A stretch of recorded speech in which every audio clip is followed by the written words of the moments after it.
conversation reminds me of George Harrison, the former Beatle, saying something about, is money the answer? He said, no, it's not.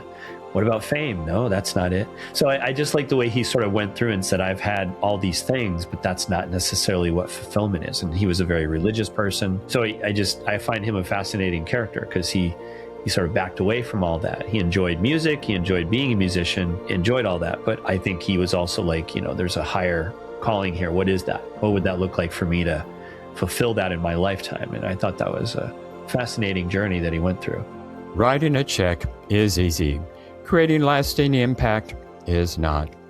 Discover how thoughtful questions and intentional giving can transform wealth into a legacy that actually matters. Welcome to Streams to Impact, brought to you by Steed Talker Capital. I'm your host, Dr. Allen. For many high-achieving professionals, generosity eventually becomes about more than giving. It becomes about intentional values and the kind of impact you want your success to create. On this podcast, we explore how wealth can move beyond accumulation and become a tool for meaning, legacy, and contribution. Before we begin, I want to share a gift with you. It's beyond the paycheck, and this is the Financial Clarity Compass, a private educational masterclass designed to help high-income professionals gain clarity and confidence around their wealth. You can claim this gift at www.go.steedtalker.com/beyond-paycheck. Now let's step into today's conversation, but just a brief disclaimer. All information shared on Streams to Impact is for educational purposes only and should not be considered investment, financial, legal, or tax advice. All investments involve risk, and you should consult your professional advisors before making any decisions. Today's guest has spent more than 2 decades helping individuals, families, organizations, and advisors move beyond transactional giving and into intentional, values-driven philanthropy. As the founder of the Philanthropy Guy, he guides meaningful conversations that align generosity with purpose, legacy, and long-term impact. With experience as both a professional financial advisor and a charitable giving specialist, he brings a practical and thoughtful perspective to legacy planning and strategic giving. He is also an ambassador in the Fin Service Network at the American College of Financial Services, working alongside financial leaders committed to ethical decision-making and lifelong learning. Welcome, Rick. We are glad that you are with us today. Thank you very much for having me, Alan. You bet. So when did you first realize that generosity wasn't really about money at all, but about meaning, values, and really the kind of life someone hopes to live or to be remembered for? I think I first started to realize it when I was working for Dartmouth College, where I was hired as an associate director of gift planning, which means I would go around the country and talk to people about bequest intentions, real estate gifts, charitable gift annuities, charitable remainder trusts, very technical stuff, very future-based as far as the giving goes. But I realized that there is something deeper going on too, which is these people, for example, one who comes to mind, a gentleman I met with in New York City. He was one of the first meetings I had in New York City, and he approached me and we talked about doing a $250,000 scholarship for Dartmouth. And I remember thinking, okay, this guy makes a lot of money. He's, at the time they were trying to work on Hertz as their client, trying to close a deal for Hertz Rent-A-Car. But there was just something about, I almost felt like he was just unfulfilled. He was doing what most people would dream of, which is making a lot of money and doing very well financially. But you could tell it was a little bit empty for him. So he thought, how about doing something nice for my school where I can help somebody who's less fortunate have a good, solid education? So I remember he said to me at that time, he goes, Rick, you're doing the good work. And then that just kind of filtered into many other conversations I was having after that, which is these people do have often a good deal of money, But what they don't have is necessarily fulfillment. They don't have the feeling that they're making impact. They are searching for ideas. They're searching for ways that, in my situation, I could help them do something meaningful for Dartmouth, or when I worked at the hospital, for grateful patients and their families as they come through. Better healthcare, better medical facility, better anything to do with better care. So I realized that money was a tool to help them get there, but really they were looking for that idea that, what can you tell me about the impact of this? How have I done something important? And how can I do something that maybe goes beyond my lifetime? If I can do that, I might feel fulfilled. But again, they were coming to me saying, I don't necessarily know what that looks like. Can you help me understand that? So yeah, I've realized over time there's a lot of layers to philanthropy and giving back and being generous. Yeah, I think that's probably true of a lot of things surrounding money.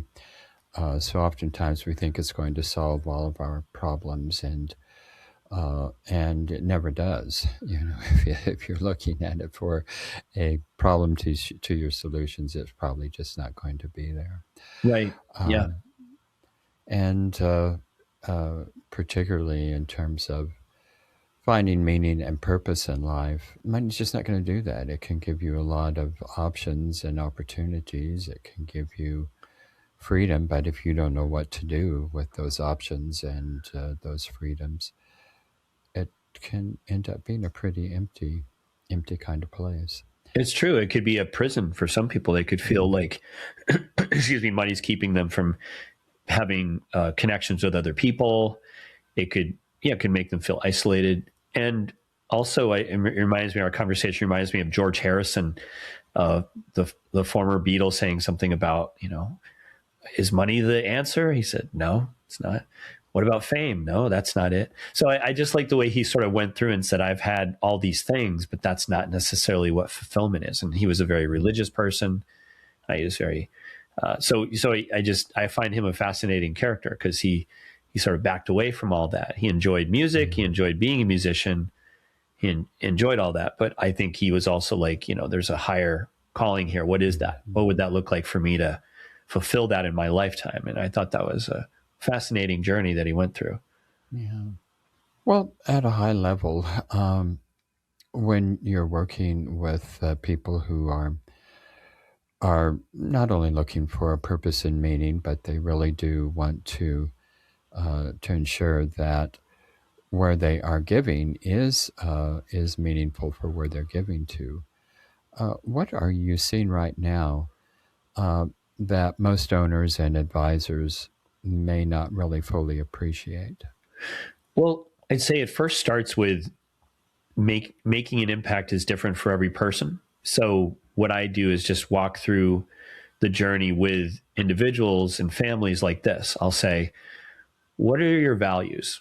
What are your value set? And that's a question that not a lot of people necessarily have talked through. They might have ideas of what their values are, but I'm not sure if they vocalize them. So that's an interesting exercise for people. It's especially interesting to watch a couple go through it. If you give them a deck of cards and they kind of go through, and the deck of cards has these different values on them with different descriptions. It's interesting to see what the married couple simultaneously will do to come up with values that are the same or different. So I think that's important also to talk about the issue areas that they think they care about. Is it homelessness, food scarcity, climate change, veterans? What is it that you care about? Then kind of moving into, all right, well, what about your family? Do you want to bring your family into this conversation?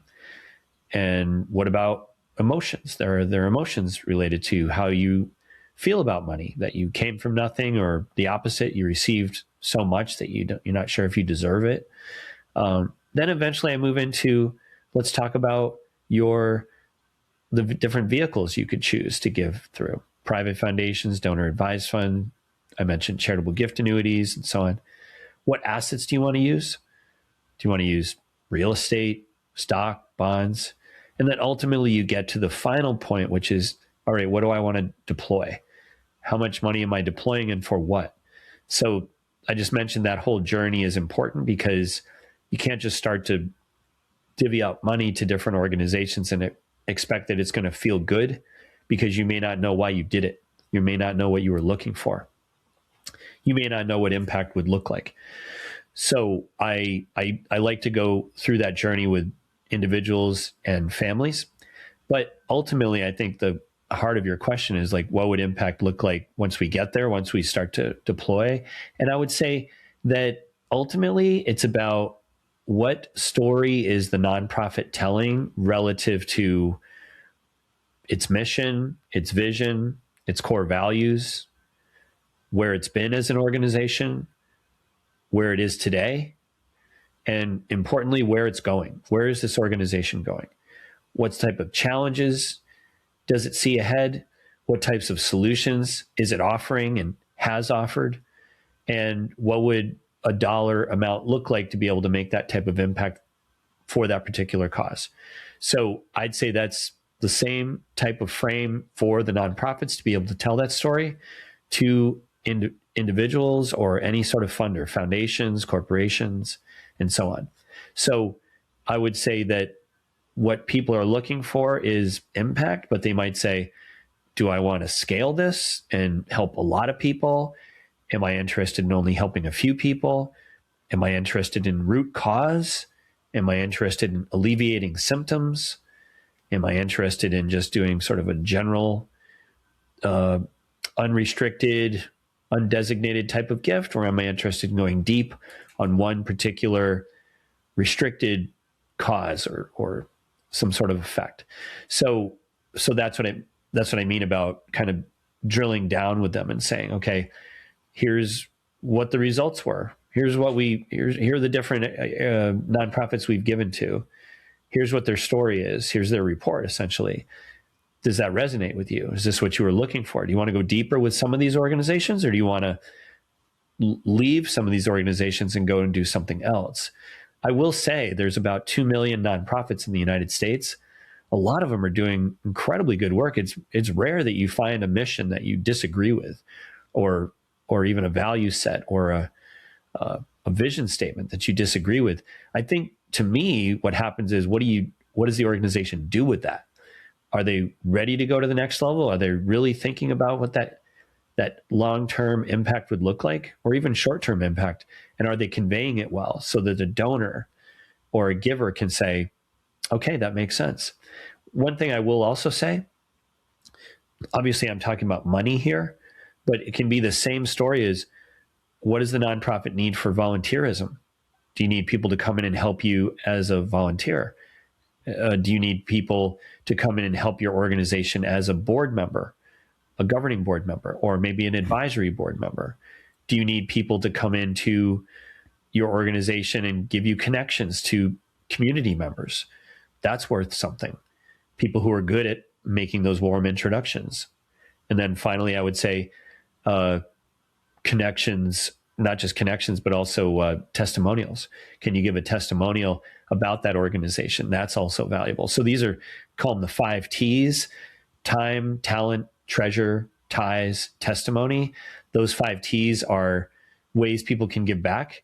And that goes back to, if the organization is clear about all the things I mentioned earlier, plus what calls to action they're looking for, what methods of engagement they're looking for, I think that can also be enlightening to people learning about it, because then they know, I can make impact in lots of different ways. Like, I can make impact. Not only can the organization make impact, but I can too, in all these 5 different ways.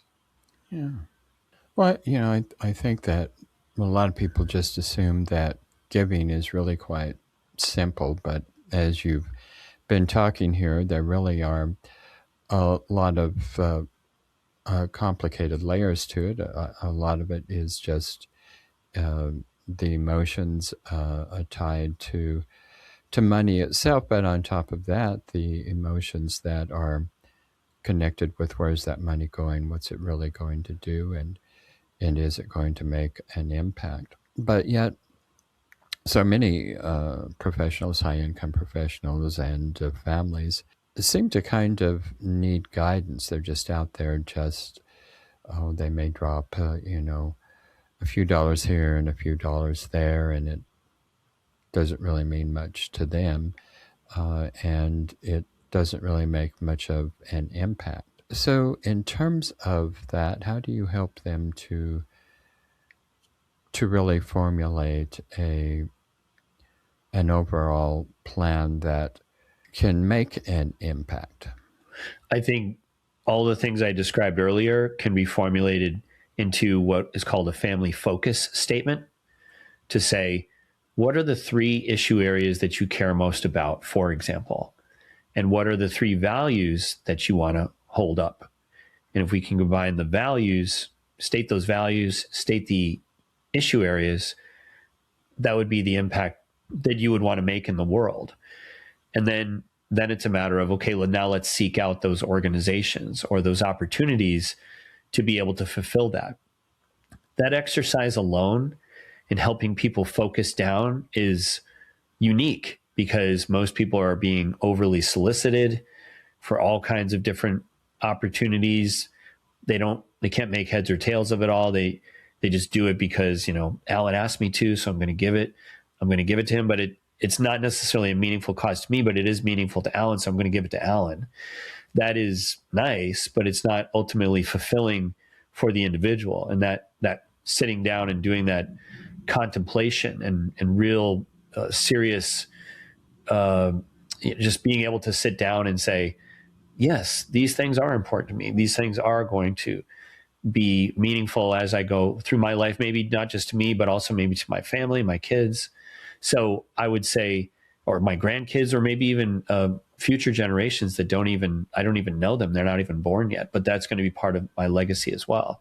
So I'd say that it's kind of really just breaking it down to memorializing, if that's the way to put it, memorializing exactly what it is that somebody feels is important. And by the way, it can change. It's okay to change, but just to put it down on paper, or, some way to look at it and say, and reflect on that and say, is that where I am right now? Is that where my wife is? Is that where my husband is? Is that where my family is? Is that true? And if it is, great, and again, it's also a talking point for kids and grandkids. Let me share this with my kids. Let me share this with my grandkids. Let me share it with my friends. Let me share it with the nonprofits that I'm working with. How about that? So they get to know where you are.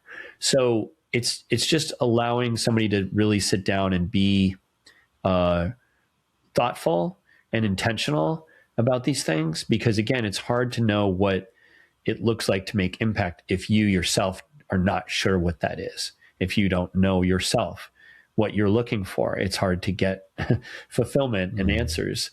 But if you do, then it becomes hopefully an interesting and thoughtful and hopefully joyful journey, because it's never going to be perfect, but hopefully it's something that ultimately is something you can reflect on and say, I'm glad I did that. I'm glad we were doing those things. I've learned a lot.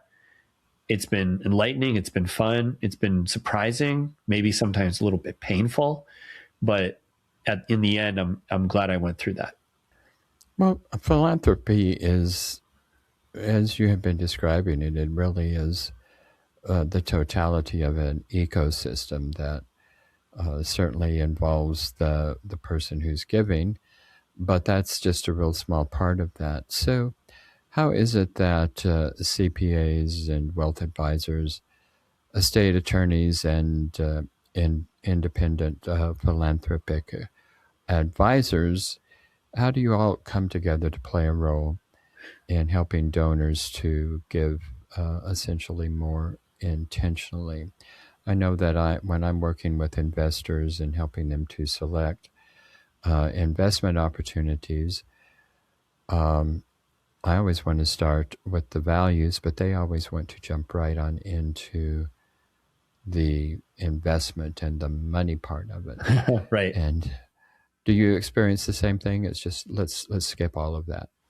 Yeah. Yes, I'd say that as you're saying that, I'm thinking of some families want to go from top to bottom. They want to start at the beginning and go right to the end, knowing that it's going to be a bumpy ride, knowing we're going to talk about a lot of things. Other people say, I just want to know how a donor advised fund works. Or I just want to deploy money from my donor advised fund to some nonprofits. Who should I give to? So they're not, it's sort of cutting me off at the knees a little bit, because I'm sort of like, well, I could recommend these things, but I'm not sure if that's what you want. I mean, I'm not sure if either of us are going to be satisfied if I give you these recommendations, because I'm not sure if you know what you're looking for. So, but to your point about bringing different advisors together, I think I would like to think that the CPA is having, in my ideal world, the CPA is having an intentional conversation with the client about all the things we just talked about, values and so on. It's opening up a conversation about how do you spend your time? How do you spend your money? Just tell me a little bit about you as an individual, you as a family. Even though that seems like a sidebar conversation, I think it can really color how important are saving taxes to people if you're talking to the CPA. Maybe it is, maybe it isn't. I mean, it's important to know that from the beginning. Also, maybe they're giving a lot of money away, but maybe they're not. So to have that context before you go in and start doing their taxes and assume that the only thing that's important to them is saving money on taxes is, I think, a mistake. The same with a wealth advisor. Back to your point, like the wealth advisor, do you just come in with the lens of all my client cares about is getting to retirement? All my client cares about is saving money on taxes. All my client cares about is making a lot of money. Just maybe yes, maybe no, but you want to sit down and talk about that, because beyond all that, as you said earlier, is that going to be fulfilling? Is that going to be an empty life, or is this leading to something? Where are we going? Where is this all going? And then I'd say also the trust and estates attorney is going to come with a different lens. They're going to say, all right, I think my client is trying to figure out what to do with their assets when they pass. Should they have a will? Should they have a trust? Should they be giving it to their family? Should they be giving it to charity? Like, these are complicated conversations, and especially back to the wealthy, not always, being as happy as everyone thinks they are. They could have children with severe substance misuse issues, or they're not good at holding a job, or whatever the case may be. No amount of money is going to solve that problem for that child. And many times the parents are sort of grieving that and saying, I think I'd love to give them a lot of money. I think it's a bad idea. So therefore, how much money should I give them to make them feel secure? But then the rest of it, maybe I'm just giving that to nonprofits and making a big impact in some of the big areas. So at the end of the day, ideally, the CPA, the wealth advisor, the trust and estates attorney, the philanthropic advisor are all having intentional conversations about values, issues, impact, and then hopefully they're bringing each other in so that they can help holistically solve the problem, or kind of lean toward the problem set, and be able to work on that together, with each one coming together with his or her own lens to be able to do the best work they can do for the client. And what I just described is not common. To be able to get more than one advisor at the table is rare. If you can get all 5 or 6, that's very rare. It's happened maybe twice in my career, where I've had an actual team of people surrounding the client and being able to help to implement. But I'd say that's what I'm shooting for. And therefore, I think, again, it goes back to everybody gets to learn about the client beyond maybe their own limited viewpoint, which is they're just trying to save money on taxes, or they're just trying to have an amazing retirement, and they're just, whatever that is, right? They're just trying to, they're just trying to get their will done or their trust done. Just, there's more to it than that. And just to kind of peel back those layers is important. Otherwise, people will go through those exercises, and I think that they'll look back and go, I don't know, there's something missing there. I feel like people weren't asking me the right questions. I feel like I didn't fulfill whatever it is that I was supposed to fulfill, but I didn't know what questions to ask. I didn't know who was supposed to ask me those questions, but I just know that it's not what I was hoping it would be. I feel like I did everything I was supposed to do, and I'm still not happy. Why is that? Right? I think that's what we can, as practitioners, try to help avoid. Yeah, it's interesting to me, and listening to you talk about the challenges you have in helping people to really look at this as a life plan. And because, I see the same thing in working with people in terms of where it is that they want to invest and how they want to invest. And I see those same challenges and particularly at the end of the year, all they want is an investment that is going to write off a few taxes. And How fulfilling is that? Well, it isn't. Plus the fact it just isn't. It's not good planning. Right. It just, until you really look at the whole picture, you just can't really put together a wealth development plan that includes, philanthropy. So I don't know. Right. I wonder how many advisors out there. You said it was only one or two times you've been in the group with a group of advisors, but even independently, I don't know. I suppose many of the advisors want to do like we want to do, but there's just resistance from people. Let's just get down to business. And I would say yes, but I guess I'm just a believer that let's at least offer the option to go there, because it's kind of like any buying experience, quite frankly. If I happen to go into a restaurant and I want to eat a really amazing meal, I actually want to be upsold. I don't want to have tap water. I might want to have sparkling water. I might want to have an alcoholic drink. Like you don't know what I want, but at least you can offer me that, instead of assuming, oh, most people who come in here, they just want tap water, they just want a salad, and then they want to get out. But I mean, maybe that's true, but I would say don't assume that about every customer that comes in. You want to be able to open up and let them know that these are different things we could do. The other reason for letting people know is because they may decide today they don't want to do it, but maybe later something will happen and they'll go, remember you talked about we could sit down and talk about values. Well, there's just something I saw or happened to me recently. It made me want to do that.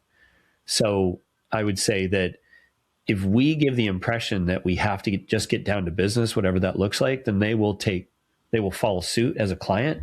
But if we say, hey, we want to take a little bit more of an intentional approach here, part of our process is actually to take a deep breath, take a step back, look at what success, fulfillment really looks like.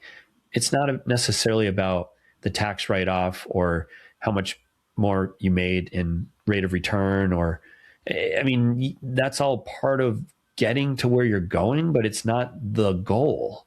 The goal isn't just to you're not going to go tell your friends, or maybe you will, but I saved a little money on taxes, or I made a little bit more of a return. That's okay, great. That may be good cocktail party conversation, but I don't think it's more like when I die, when I look back, will I go, hey, I saved a little money on taxes, I got a good rate of return. You're going to say, did I do whatever it is that I felt was important because my time is running out here? Did I leave the impact I was looking to make? Did I make connections with people that I was looking to make? We would all be so fortunate to be able to look back and go, yes, I did everything that I intended to do within the lifetime that I had. But I don't think most people can reasonably look back and do that, because maybe they just didn't take the time to do that sort of proper intentional type of planning and action to get there. And if they did, I think that they would feel like it was more than just about these sort of tactical wins. It would be more like that holistic appreciation for whatever it is that they feel like they were supposed to do or wanted to do here, on this earth.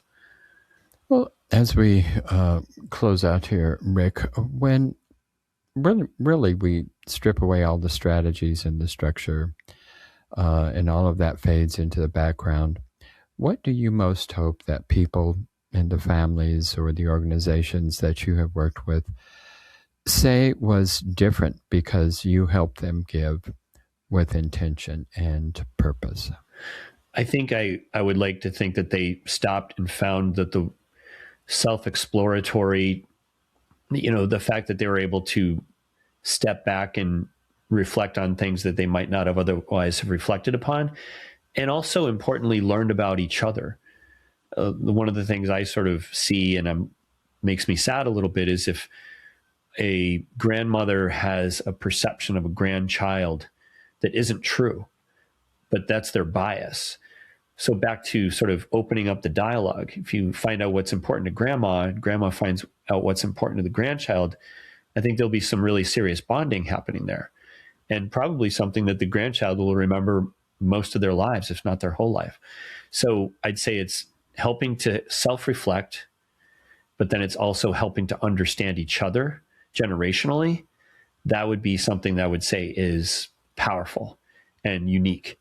and something that is substantive. And then once that is all understood and we're sort of feeling how that goes, then it goes back to what we were talking about before. Now let's get down to the tactical ways that we can make these things happen.